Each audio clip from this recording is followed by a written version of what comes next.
drives like crap, but sounds good.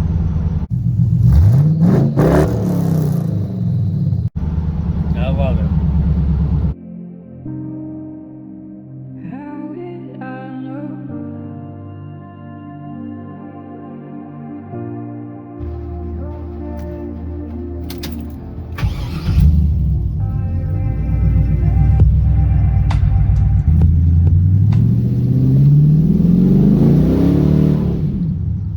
Today we're in a 1979 Pontiac Firebird Formula that has been LS swapped. Biggest question that I get with this car is there's no way you can daily drive that car. Yeah, I daily drive this car. I wouldn't say daily, but weekly. Not just to car shows over the weekend and things like that. I drive this thing to work, which is 42 miles one way. I sit in traffic, 5 o'clock traffic, 8 o'clock traffic, 7 o'clock traffic, all that. And it does great. Right now we're sitting in traffic at lunchtime and we're sitting at 178. It's not overheating. It drives like an old car, so it's not that good. Handles like crap. It's loud in here. Well, I don't have a headliner in here, but that would help. And the sound insulation underneath the carpet's not exactly the best. It's almost non-existent.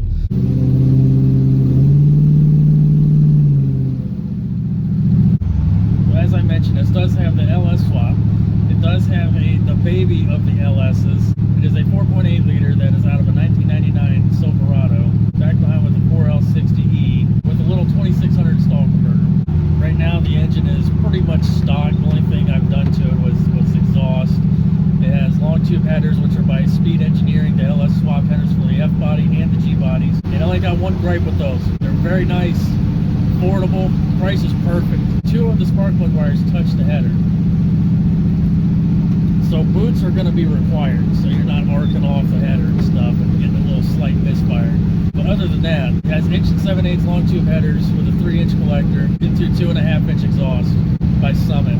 And then to exit it off, it has Borla mufflers. I don't think it sounds like your typical yee-yee truck, but I mean, it don't sound that good.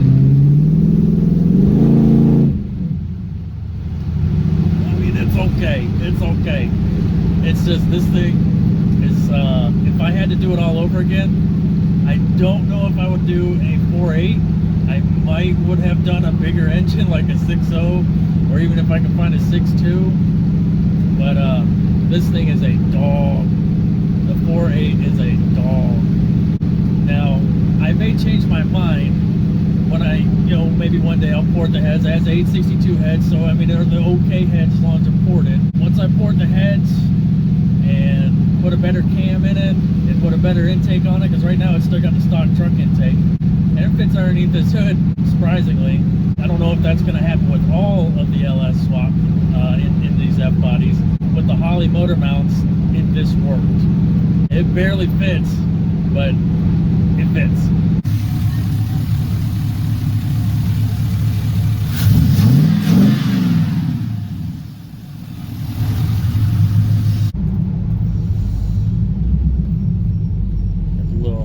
Squeaky brakes. I don't know if you can hear that. It sounds like a 70s movie.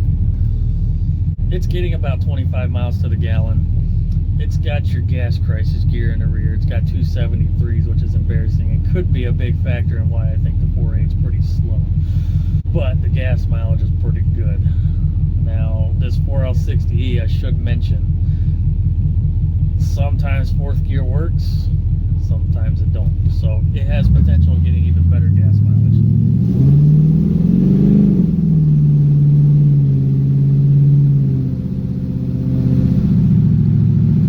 I should have been recording this, but I didn't. Earlier, there was this gentleman that was on the street. I don't know if he was homeless. He had a pretty nice jacket on, but he almost looked homeless. I'm not sure. But he came up to me. He's like, "Hey, roll down your window, roll down your window." And I'm like, I'm kind of at an intersection by myself. This guy looked like he was about 6'5", about 280 pounds. I don't know if I wanted to roll down my window. But he came over and he's like, this car's worth $1 million. I looked at him, I said, "No, it's not." He said, "This car's worth $1 million. I said, "No, it's worth about $5 grand. He's like, "Well, then I'll buy it off you." I was like, He liked my car, told me it was worth $1 million. I thought it was pretty silly. I don't think all my stuff together is equal to $1 million. We're out on my lunch break, just cruising around in the rain, in 40-degree weather, and the car's doing good. Now, last time I complimented the car, I broke an axle. So I should say this car's doing pretty bad, considering it doesn't have fourth gear. So that way nothing else will hopefully come out and bite me. With that gentleman that came up to me telling me my car is worth $1 million, when you go to a car show, this car actually gets a lot of attention, and I'm not used to that. Usually my stuff is kind of newer and it's just kind of average, you know, Mustang GT and a GTO. The GTO, my wife's GTO, gets a lot more attention than my Mustang just because it's got heads cam and it just sounds nasty.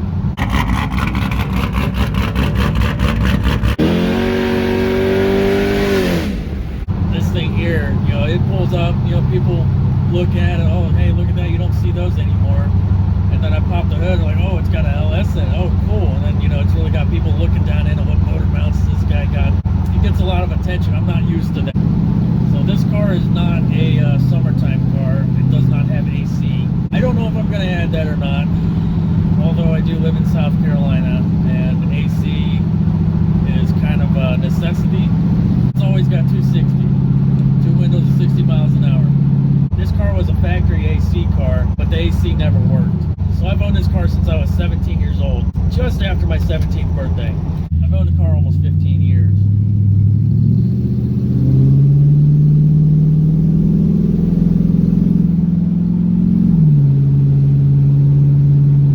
And this car has gone through a couple different engines. It originally had a 301, the TH350. It was great. Had no power. There's no power adders that you can add to those, you know, like different heads. The 301 was kind of a one-off. You could put like 389 heads on it, make it a little bit more power, you know, a little bit more compression, things like that. The 301, that was it. Couldn't put a different intake on it. I forget the reason why, but you couldn't. Different bolt pattern because of the heads or something like that. I don't remember. No, I think the only thing you could do is like maybe cam and make the headers, you know, things like that. You know, nothing like real big, like different intake, different heads, you know, things that would really make a big difference.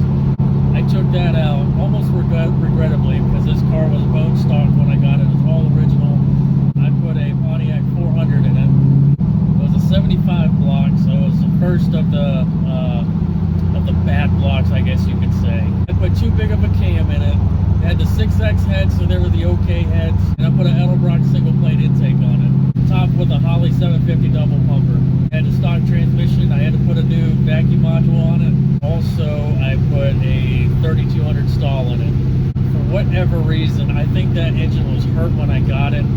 I bought it for, I think, $200 or $250. It was already out of the car, and it ran good.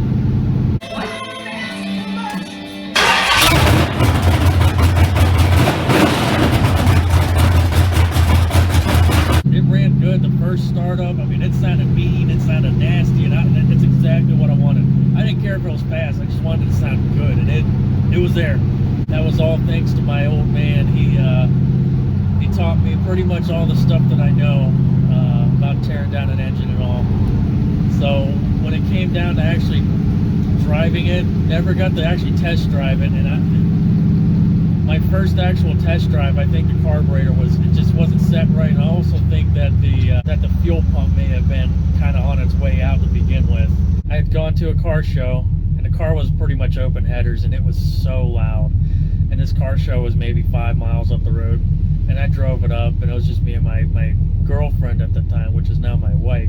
We drove it up and up to the car show, and the car is just ignorantly loud, but I thought that was cool at the time. So I'm driving down this quiet little neighborhood, this thing's just chopping. There's some police in the middle of the road directing traffic, and they're just staring at me, and I know the look on their face was like, that guy was getting a ticket if I wasn't directing traffic. The car sounded a whole lot meaner than what it was.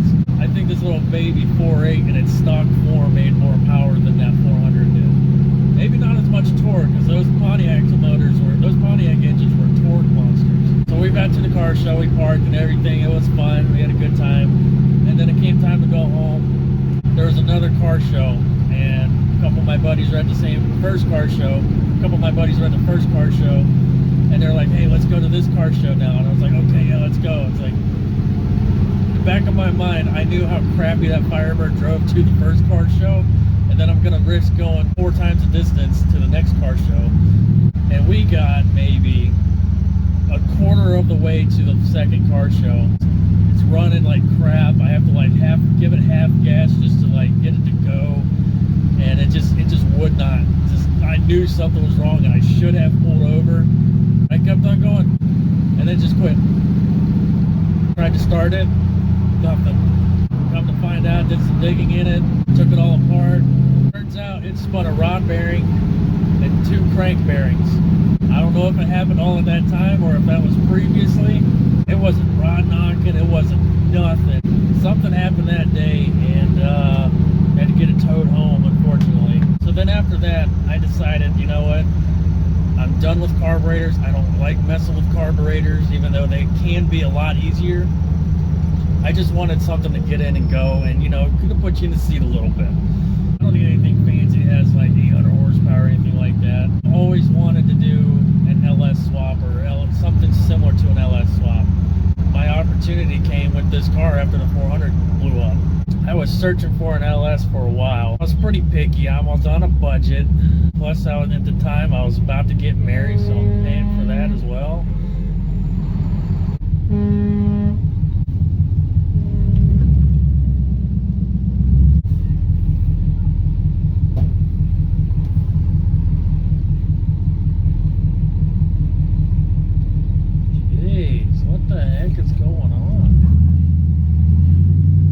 Road raging people over here, man, I tell you. I'm setting out for the cheapest LS I can find that I know that runs and drives. Just so happened that my buddy Cody had a 1999 Silverado. He was going to pull the engine. It had a 4.8 in it. He didn't like it. He wanted to get 5.3 or 6.0 or something, and he wanted to boost it and all, so he was going to get a new motor that was built anyway.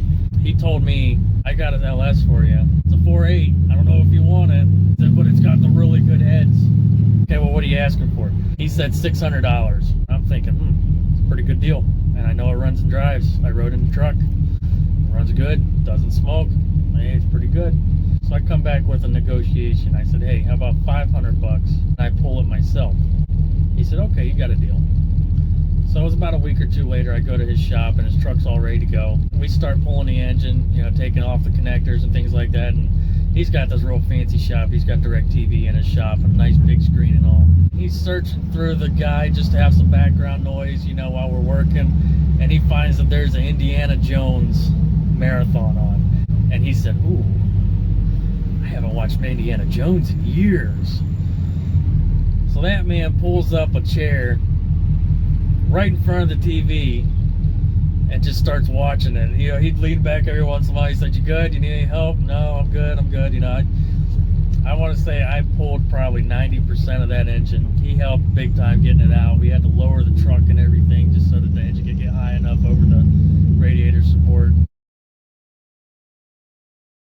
After it was all out and said and done, we pulled the engine and the transmission all at the same time.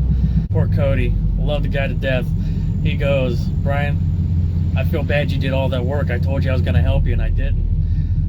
He said, "I'll tell you what, you tell me an offer, and it's yours." I looked at my wallet, and I had $250 on me. And just jokingly, I said, $250. And he held out his hand, and he's like, "You got a deal." I'm like, "Cody, I'm just joking." He's like, I can't pay $250 for this thing." He said, "No, I'm serious." He said, if you would have shot me $100, I would have taken that too." I'm like, man, what a guy. What a guy. This dude will always be family to us, man. He's just a good dude. I also gave him $50 to drive it back to my house and everything. You know, I filled up his truck. I got it in. I wouldn't say I got the cheapest parts out there. I do have some ICT billet stuff on some of the pulleys, which was not cheap for some of those stuff. Some of that stuff was almost as much. I think all the ICT parts I have together is more than this engine. With a lot of help from my brother, help from a couple other buddies, this LS swap was manageable.